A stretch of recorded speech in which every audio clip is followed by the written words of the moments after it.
Hello दोस्तों, आप देख रहे हैं आपका अपना चैनल एजे एजुकेशन वर्ल्ड।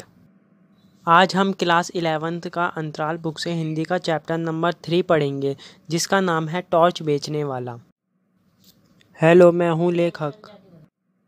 हेलो, मैं हूँ टॉर्च बेचने वाला। हेलो, मैं हूँ साधु। अरे, पहले तुम सूरज छाप टॉर्च बेचते थे ना? अब तुम्हारी वेशभूषा और पोशाक इतनी बदल कैसे गई? अरे क्या बताऊं भाई, एक बार ऐसी घटना घटी कि मैंने टॉर्च बेचना ही छोड़ दिया। अरे भाई, ये 5 साल पहले की बात है। मैं और मेरा दोस्त निराश बैठे थे। इसके सामने एक प्रश्न था, पैसा कैसे पैदा करें। इस सवाल के हल के लिए हम किस्मत आजमाने के लिए अलग अलग दिशाओं में दोनों मित्र निकल पड़े, इस वादे के साथ कि 5 वर्ष बाद इसी स्थान पर फिर मिलेंगे। इस 5 वर्षों के दौरान पहला मित्र टॉर्च बेचने का धंधा करने लगा। वह चौराहे पर या मैदानों में लोगों को इकट्ठा कर लेता तथा अंधेरे का डर बड़े ही नाटकीय अंदाज में दिखाता कि उसकी सारी टॉर्च हाथों हाथ ही बिक जाएं। आजकल सब जगह भयानक अंधेरा छाया रहता है। रातें बेहद काली होती हैं। अपना ही हाथ नहीं सूझता। आदमी को तो रास्ता नहीं दिख रहा है। वह भटकता जाता है। उसके पाँव कांटों में बींध जाते हैं। वह गिरता है और उसे घुटने लहूलुहान हो जाते हैं। उसके आसपास भयानक अंधेरा है। शेर और चीते चारों तरफ घूम रहे हैं। सांप जमीन पर रेंग रहे हैं। अंधेरा सबको निगल रहा है। अंधेरा घर में भी है, बाहर भी। रात में कोई बाहर जाता है, सांप उसको डस लेता है, उसकी मृत्यु हो जाती है। भाइयों, घबराएं नहीं। अंधेरा है मगर प्रकाश भी। वही प्रकाश मैं आपको देने आया हूँ, हमारी सूरज छाप टॉर्च। मैं वह प्रकाश है जो अंधकार को दूर भगा देता है। इसी वक्त सूरज छाप टॉर्च खरीदें और अंधेरे को दूर भगाएं।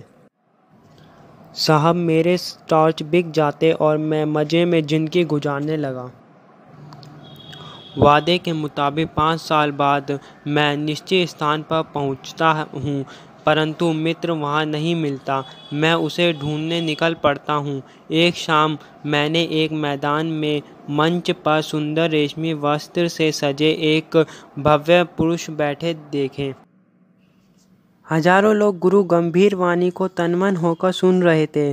वह व्यक्ति प्रचार दे रहा था, मैं आज मनुष्य को अंधे अंधकार में देख रहा हूँ। आज आत्मा में भी अंधकार है। मनुष्य की आत्मा भय पीड़ा से त्रस्त है। आज मनुष्य इस अंधकार से घबरा उठा है। डरो मत, जहाँ अंधकार है वहीं प्रकाश है। प्रकाश को बाहर नहीं अंदर में खोजो। इस प्रकार वह लोगों को पहले डराते हैं, फिर तुरंत उन्हें अपने साधना मंदिर में बुलाकर अंत ज्योति जगाने का आह्वान करते हैं।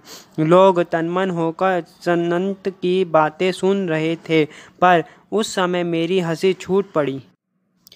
तभी मैंने देखा कि वह भव्य पुरुष मन से उतरकर मेरे पास आ रहे हैं।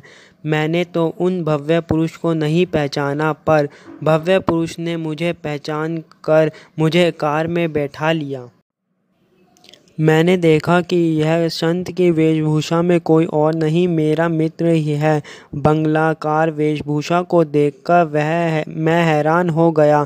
फिर दोनों मित्र में खूब बातचीत हुई। अरे ये बताओ, तुमने इतनी दौलत कैसे पाई? क्या तुम भी एक टॉर्च बेचते हो? क्या तुम टॉर्च बेचने वाले हो? अरे नहीं, दोनों का प्रचार एक जैसा ही है। दोनों लोगों को डर बिठाकर टॉर्च बेचते हैं। दोनों ही लोगों को अंधेरे से बाहर निकालने का वादा करते हैं। मेरी टॉर्च किसी कंपनी की बनाई हुई नहीं है। वह सूक्ष्म है, पर उसकी कीमत बहुत अधिक है। मुझे सारा रहस्य समझ में आया। पहले मैं उसके साथ 2 दिन तक रहता हूँ। उसके बाद निर्णय लिया कि नया धंधा शुरू करूँगा। मैं सूरज छाप टॉर्च की पोटली नदी में फेंक देता हूँ तथा दाढ़ी बढ़ाकर लंबा कुर्ता पहन लेता हूँ। पहले मैं लोगों को अंधकार से डराता हूँ, फिर उन्हें आत्मा में प्रकाश फैलाने की बात कर उन्हें आसानी से ठग लेता हूँ। इस प्रकार हम दोनों मित्र इस ठगी के धंधे में अंधेरे को दूर करने की बात करते हैं। बस फ़र्क सिर्फ इतना ही है, बाहर के अंधेरे और अंदर के अंधेरे का ही।